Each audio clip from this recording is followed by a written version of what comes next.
Welcome back to Catalyst University. My name is Kevin Tokoph. Please make sure to like this video and subscribe to my channel for future videos and notifications.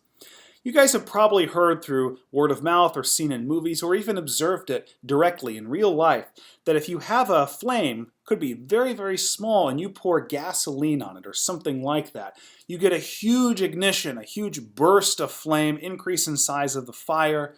Well, in this video, we're going to discuss the mechanism as to how that occurs. And if you're still confused, let's look at a clip here so we know what we're talking about and we're all on the same page. Here you go. Anara.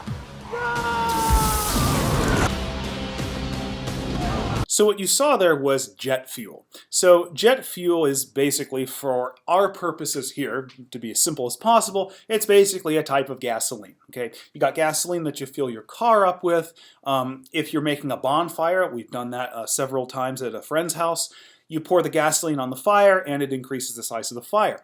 Well, those fuel sources are loaded with compounds called hydrocarbons. And in this video, we're going to look at one hydrocarbon in particular, which is very common in things like fuel, particularly jet fuel, and that's going to be the hydrocarbon octane. You've probably learned about this compound when you looked at organic chemistry or took the class. And so we'll talk about octane's combustion mechanism. Now, in general, what we have to have here is we've got octane, which is a component of these fuels. And if we combust it, which means basically burn it in the presence of gaseous oxygen, this is the oxygen in the atmosphere, then it's ultimately going to convert octane into carbon dioxide and water, and we're also going to get a huge release of energy. You can actually feel a lot of that energy as the heat that's emitted whenever you get close to the flame. Now if we look at the balanced equation right here, this is the molecule ethane. It's actually going to be two of these, 25 molecules of molecular oxygen, and we're going to get out 16 molecules of CO2 and 18 molecules of water, of course with energy. Now, the key with combustion is it has to take place in the presence of oxygen, and we can burn and combust a wide variety of hydrocarbons. In general, we're always going to get CO2 and water, but it has to be in the presence of oxygen, and it has to be really, for the most part, in the presence of a particular electronic state of oxygen. And we're going to talk about that in the next slide. And one of the things we have to have is we have to have an initial input of energy really to get the reaction going.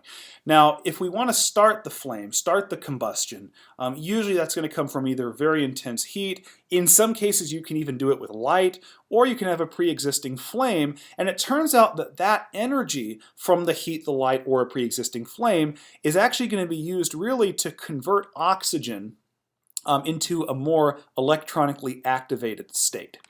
So on this slide, what we have here is we have the ground state of oxygen. Okay, sometimes this is termed molecular oxygen. Now, when you took general chemistry, you probably drew oxygen, O2, more like this over here on the right.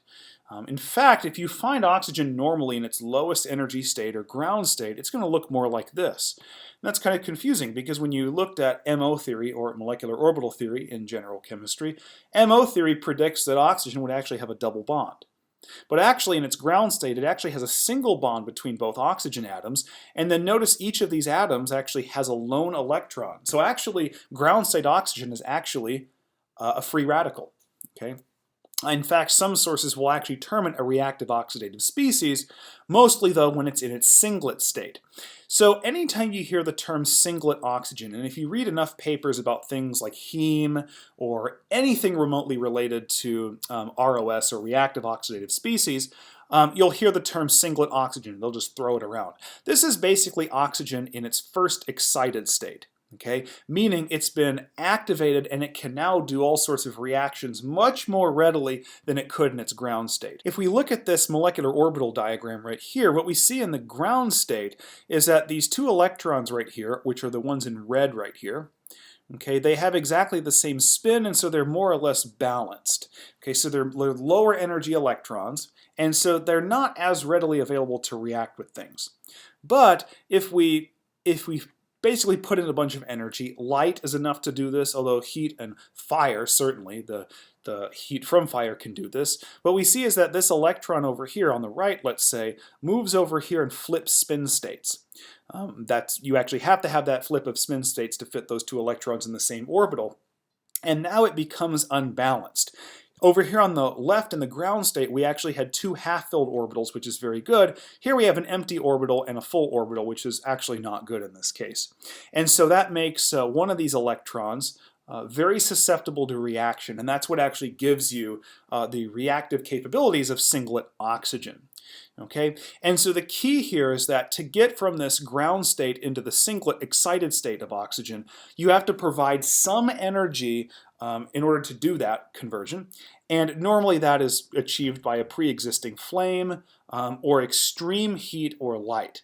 Okay, and once you do that, you're going to initiate a radical chain reaction, which is what we're going to look at on the next two slides, where we'll actually see exactly how this molecule of oxygen reacts with octane and then breaks it down into carbon dioxide and water. Okay, and in general, that combustion of any given hydrocarbon will continue until all the hydrocarbon components are consumed, or there's not enough energy left to activate molecular oxygen, or the flame is gone. All right, so let's look at that mechanism right here. So here's our molecule of octane right here. I've drawn it in its organic structure. Here's what we assume to be singlet oxygen. Now I know I've drawn it with the single bond, but really for the purpose of the mechanism, it's easier to consider it with the single bond right here. And so everything here that we're going to see is going to be a radical mechanism. So the first thing that's going to happen is a hydrogen abstraction. So one of the hydrogens on one end of octane, let's say, that hydrogen is going to be picked up by one of these oxygen atoms, and that's going to generate a lone electron, a radical, on the octane molecule. Now what that gives us right here is this sort of what's called a hydroperoxide, and what this molecule, OOH, is going to do is it's going to couple to this electron right here on the octane. So this process is a coupling reaction, but it's actually specifically termed hydroperoxidation, because if you have some kind of carbon chain and it has an OOH attached, that's called a hydroperoxy group, and the process is called hydroperoxidation. Very common in polyunsaturated fatty acids in your body. Hopefully you minimize it because it's bad, but it does happen. Now, here we have a homolytic bond cleavage. What that means is that essentially this bond right here between the two oxygens, one of the electrons there is going to go up on this oxygen, the other electron is going to go down here on this oxygen. Okay, so now what we have here is we have this oxygen has a radical electron, and by cleaving off this OH, we now have an OH radical. But this is not a hydroxide because this oxygen is devoid one electron. This is a radical, and this is called a hydroxyl radical, and it is a very, very reactive species. Okay, this hydroxyl radical is actually going to pick up this hydrogen now. Remember that this carbon over here on the octane actually has three hydrogens. It's got a red one, which we already picked up, a green one, which we're about to, and then a purple one, which we'll see on the next slide. So this hydroxyl radical is going to abstract this green hydrogen, okay? And so in this bond right here between the carbon and hydrogen, one of those electrons will end up on this carbon right here.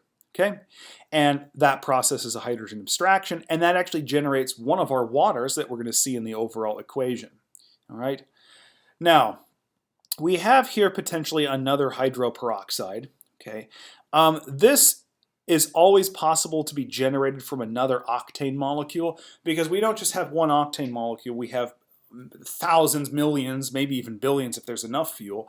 And there's also other types of molecules as well that can actually generate some of these. Remember, it's a radical chain reaction. So this is actually going to couple with this radical electron right here, and we get a second coupling and hydroperoxidation. So now we're going to pick up with this molecule on the next slide. So now here's the molecule from the previous slide. So we're picking up here with a homolytic bond cleavage, and we're going to generate a second OH radical.